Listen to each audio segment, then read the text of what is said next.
अथ द्वितीयो अध्याय। शौनक उवाच सूत सूत महाभाग धनस्त धन्यस्तव्यं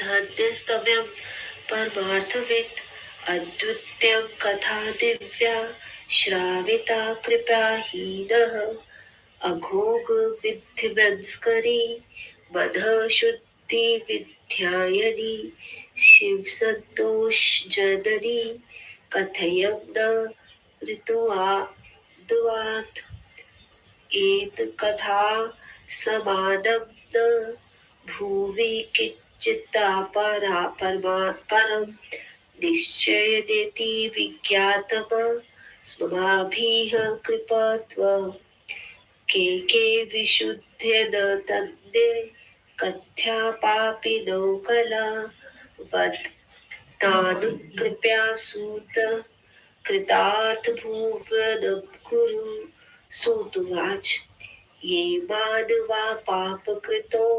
दुराचारार्थखलः कामदिनरत्या नित्यमे त्यापि शुद्ध्यन्तदेवे ज्ञानयज्ञ परो अयं वे भुक्ति मुक्ति प्रदा सदा शोधना सर्व पापानं शिव संतोष कारका त्रिशाकुला सत्यहीना पितृमातृ विदूषिका दाम्भिका हिंसा ये च तेऽपि शुद्ध्यतनेन मे स्व स्वर्णाश्रम धर्मसभ्यो वर्जिता मत्सरामनिता ज्ञान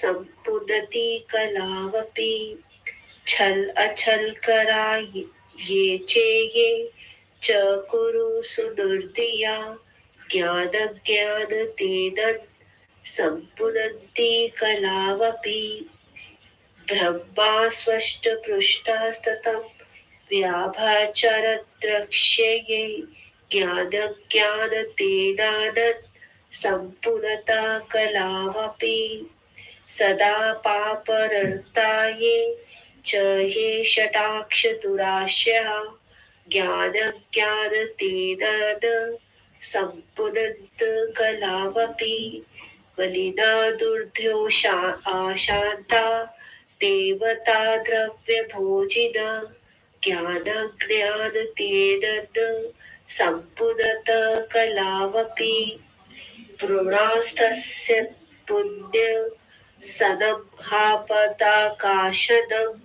भुक्तिमुक्तिप्रदं चैव शिवसन्तोषहेतुकम् एत्रैवोहाद्रिद्विविक्तहासं पुरातनं यस्य स्वर्णमात्रणे पापहर्निभवल्तल्यम् असितारकार्तरेणग्रे ब्राह्मणे ज्ञानदुर्बला दरिद्रो रसवक्रेता देवधर्मपरमा इमुखुं सन्ध्यास्नानपरिष्टो वैश्यवृत्तिपर्याणः देवराज इति ख्यातो विश्वस्तजन्मक्षके स विप्राक्षन् क्षत्रेंशे या क्षुद्रापि श्रापि तथा परन् हतव्यनानविश्रवेश तत्मदनं पारहता अर्धमर्दूतिवादिनी पश्चान्तेन जिर्ताननी वे नाधर्मया धनं तस्य स्वलभ्यपि पापिनः एकदज्ञकलातागे स सनातुं यातो महिसुर वैश्यां शोभावती नाम दृष्टवं तत्र दिव्यहले स्ववक्षधिगण्यविप्रज्ञात्वा हर्षाथ सुन्दरी वरदालोपन्तचिन्त्यं प्रीतिमतः समजायत स्त्रियं कर्तुसितामेनं पति कुर्तु च स तथा एवं कामवशी भूत्वा बहुकूल विजहत आसने शयने पाने भोजन क्रीडने तथा दम्पतव्ये सदा द्वौ तु विव्राते परस्परं मात्रा पित्रा तथा पन्ये मारुत्योऽपि पुनः पुनः न मन्यते वचस्तेषां पापवती पार्यणा द्वेषरविषाद्वात्रे मातरं पितरं वधू प्रसप्त्यनवधिदृष्टो धन्ते शान्तः खरत् आदिनं धनं यज्ञपित्रादीनं तथा धनं वैश्ये तत्यवानर्सवे काम तदं गतमानस सोक्षा भक्ष पापी मदिरापालन लालसा एकपात्रे सदा भोक्षेत् स्वस्यो ब्रह्मणाधम कदा विच्यगेन प्रतिष्ठमुपागत शिवालयं त्वदर्शसो तत्र सुधूजानवर्तं स्थित्वा तत्र तच्च विप्रो असो ज्वरेण प्रीतिपीडत शुश्वस्ततं शैवीका कथं विप्रो मुखोदगातं देवराज्यमासान्ते ज्वरणे पीडितो मृत मृत्यो वम्भटे पाशनृत्यो यंपुरं बलात् तावीक्षगणः शुभस्त्रीश्लूषणया भस्मभस्तवर्ण्यात् रुद्राक्षते विग्रह शिवलोकगाथ समागतस्य कुद्रयंपुरी ययुः ताडित्वा तु ततस्तवृज्यत्यव पुनः पुनः देवराजम समोदन्य विमाने परमाद्भुते उपवेश यदा दूत कैलासं गन्तुमुस्तकः तदा यंपुरी मध्यम महाकोलाहलो भवतः धर्मराजस्तुत्वं श्रुत्वा स्वलयेन्द्रे हरमागता दृष्टार्थं चतुरोद्वतान् साक्षादुर्दनिवारापना पूज्यामास धर्मज्ञो धर्मराजो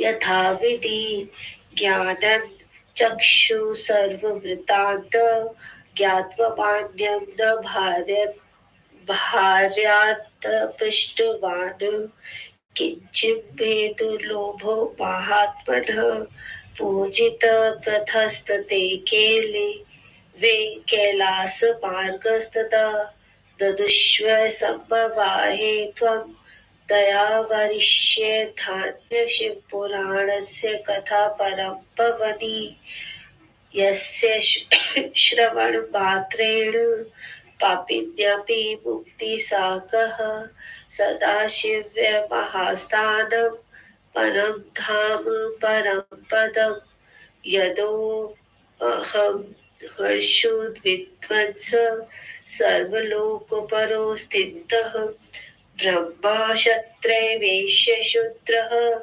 अन्यापि प्राणिनः हंसिता धनलोभेन बहो वेद पापिनः मातृपितृवृत्यहन्त वैश्यगामी च मद्यप देवराजो द्विजस्त्र गत्वा मुक्तो अभावत् तत्क्षणातः इति श्री स्कंदे महापुराण शिव महापुराणस्य देवराज मुक्ति वर्णनं नाम द्वितीयो अध्यायः। व्याख्या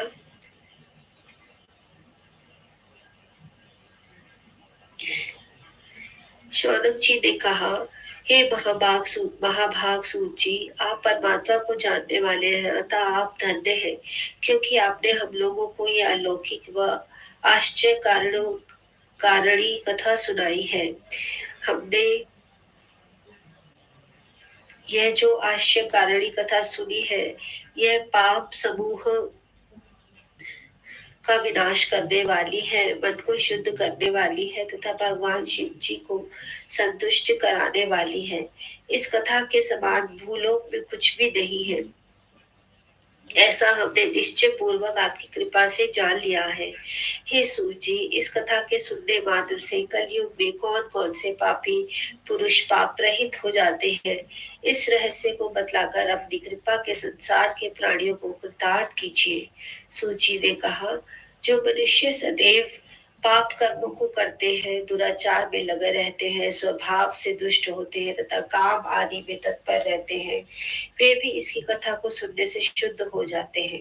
शिव पुराण का पाठ करना या इसको सुनाना, ये दोनों ही ज्ञान यज्ञ है। इससे मनुष्य को इस जन्म के सुख भोगों की प्राप्ति होती है और मृत्यु के पश्चात मुक्ति लाभ होता है। इसका प्राणाय सभी प्रकार के पापों को नाश कर देता है और भगवान शिव को प्रसन्न करता है। तृष्णा से आजकल अर्थात लोभी, सत्य से हीन, माता पिता की निंदा करने वाले पाखंडी, प्राणियों की हिंसा करने वाले ऐसे लोग भी शिव पुराण को सुनने से शुद्ध हो जाते हैं। जो मनुष्य अपने वर्णाश्रम धर्म से रहित है अथवा जातिच्युत है, जो मत्सारी है, ऐसे लोग भी शिव पुराण के पारायण रूपी ज्ञान यज्ञ से इस कलयुग में भी पवित्र हो जाते हैं। जो मनुष्य छल कपट करने वाला होता है और क्रूर स्वभाव का होता है, वे भी इस ज्ञान यज्ञ के कलयुग में पवित्र हो जाते हैं। जो ब्राह्मणों को धन अपहरण करके अपने शरीर का पोषण करते हैं, जो निरंतर विभाजन में लगे रहते हैं, वे भी इस कलयुग में शिव पुराण श्रवण रूपी ज्ञान यज्ञ से पवित्र हो जाते हैं।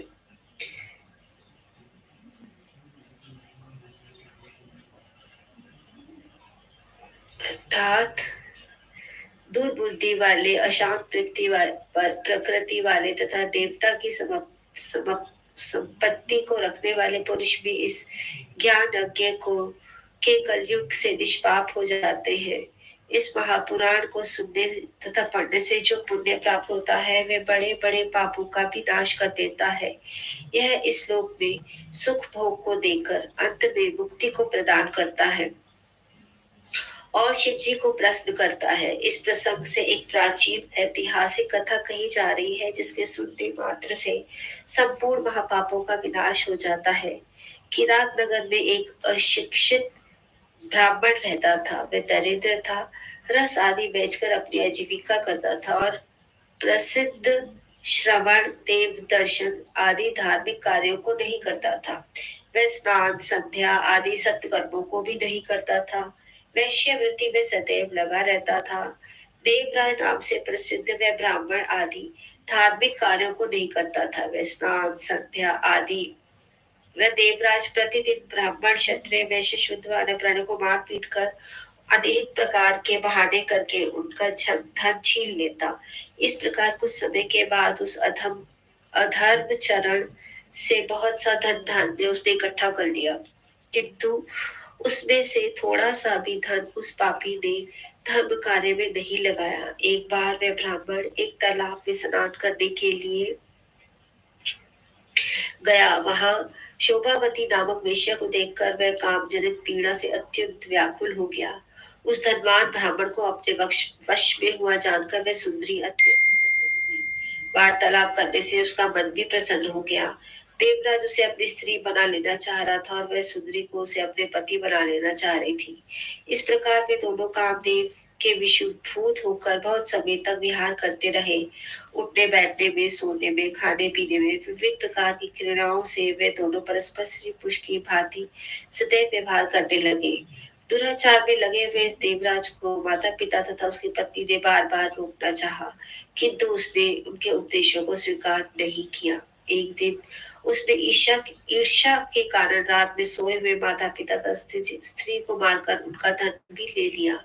अपने माता पिता आदि का संपूर्ण धन उस दुराचारी तथा काम वासना करने के इच्छुक में पापी निजी ब्राह्मण उस वेश्या के साथ एक ही पात्र में भोजन करता था।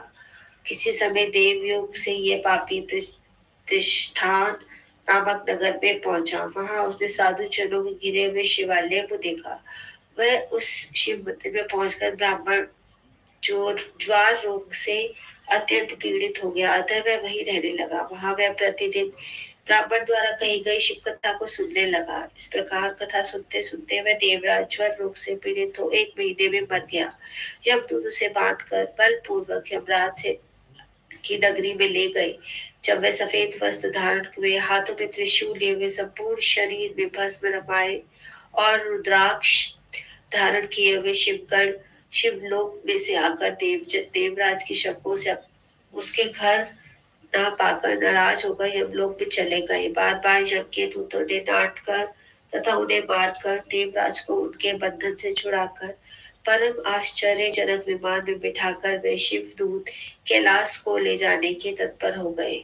उस समय यमलोक के अत्यंत कोलाहल होने लगा। धर्मराज उस समाचार को सुनकर अपने घर से बाहर निकले। तदंतर उन चार दूतों को साक्षात दूसरे रुद्रों के भांति देखकर धर्मराज ने विधि पूर्वक उनकी पूजा की। यमराज ने ज्ञान चक्षुओं से देखकर उस समाचार को जान लिया, किंतु उन्होंने इस समाचार के संबंध में भयवश शिव के दूतों को कुछ नहीं पूछा। यमराज ने अपनी पूजा तथा प्रार्थना के तदंतर ये कैलाश की ओर चले गए। इस प्रकार उन शिव दूतों ने दया से समुद्र पार्वती सहित शिव जी को देवराज को सौंप दिया। वह शिव पुराण की कथा धन्य तथा परम पवित्र है, जिसके सुनने मात्र से पापी भी मुक्त हो जाता है। सदाशिव ही महास्थान परम धर्म तथा परम पद है, जिस स्थान के वेदों के ज्ञाता सब लोगों के ऊपर रहते हैं। जिस पापी के धन के लोग इस ब्राह्मण क्षत्रिय वैश्य शूद्र तथा अन्य अनेक प्राणियों को मार डाला और जिसने माता पिता तथा अपनी स्त्री को मार डाला, वह वैश्यागमन एवं मद्यपान करता था। वह देवराज ब्राह्मण भी उस शिवालय में जाकर क्षण भर में मुक्त हो गया। इस प्रकार परमेश्वर पंडित तारादत्त त्रिपाठी के पुत्र डॉक्टर महानंद त्रिपाठी द्वारा रचित शिवा टीका टिप्पणी आदि से संबंधित स्कंद महापुराण अंतर्गत शिव पुराण मदस्य में देवराज मुक्ति वर्णन नामक दूसरा अध्याय समाप्त। ओम नमः शिवाय। शिव जी सदा सहाय। ओम नमः शिवाय। गुरु जी सदा सहाय। शुक्रान गुरु जी।